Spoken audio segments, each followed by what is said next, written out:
I'm the founder and president of CannabisBusinessExecutive.com, better known as CB Press. We're the publisher of the website plus 4 different newsletters. We've got about 25,000 subscribers today. We built our subscriber file from the licensees statewide. So if you figure there's 24 states that currently have legalized medical and another 4 that have done recreational, we've pulled our list of people who subscribe directly from those licensee bases.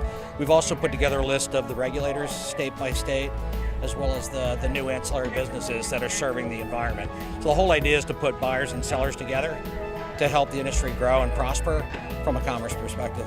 What we really pride ourselves are writing company stories.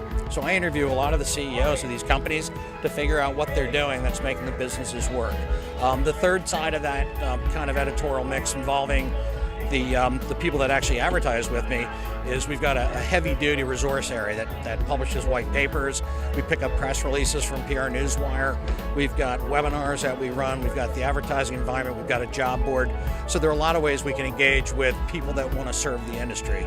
And one of the most important things I think in B2B publishing is there's a lot of great content from the people in the business. All right, so when you talk about research and development, guys that make extraction equipment, a waters company, somebody like that, their research is better than anything I can do or anybody else can do. So we try to make sure we share that as well. What about the small entrepreneur, the mom and pop organizations? Is there a place for them in this business? And if so, how do they capitalize on that? It's a lot harder now than it was, let's say, 5 years ago. All right, and one of the things that has absolutely made it difficult is the regulatory environment, the compliance issues they have to face.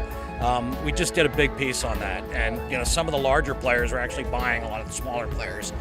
So if you're in the game and you've run a business, the chance of being bought out is pretty good. To expand and grow, the impediment is you have to do it state by state. So when I talk about Pennsylvania, the barrier of entry being $1 million or $2 million, if you're already in Colorado and you want to move into the market in Pennsylvania, if they allow you, because the rules haven't been set yet, that out-of-state folks can invest, all right, it's expensive as hell. So for a mom and pop, the challenge of compliance can put them out of business.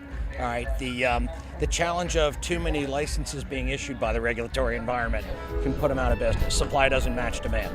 All right, the challenge of not being able to play against guys that have really deep pockets. A company like LiveWell in Colorado already has 12, 13, 14 locations in that state. Right? Do they have an advantage at this point? Yeah.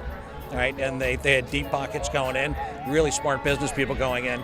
So again, they even cite in the articles they write that compliance for the small guys is a big issue. There are basically 3 types of license, right? There's a retail license, dispensary, there's the processing license, and there's the grower's license. And they vary in terms of whether you have to be vertically integrated by state.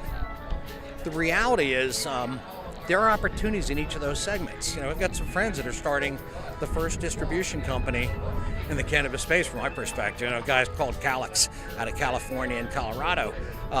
They didn't have an extensive or an extraordinary amount of capital to start that business. So folks that come up with good ideas to serve an industry that's still developing things like a channel to move product, they're going to be able to succeed. And that would be a mom and pop or an entrepreneurial opportunity.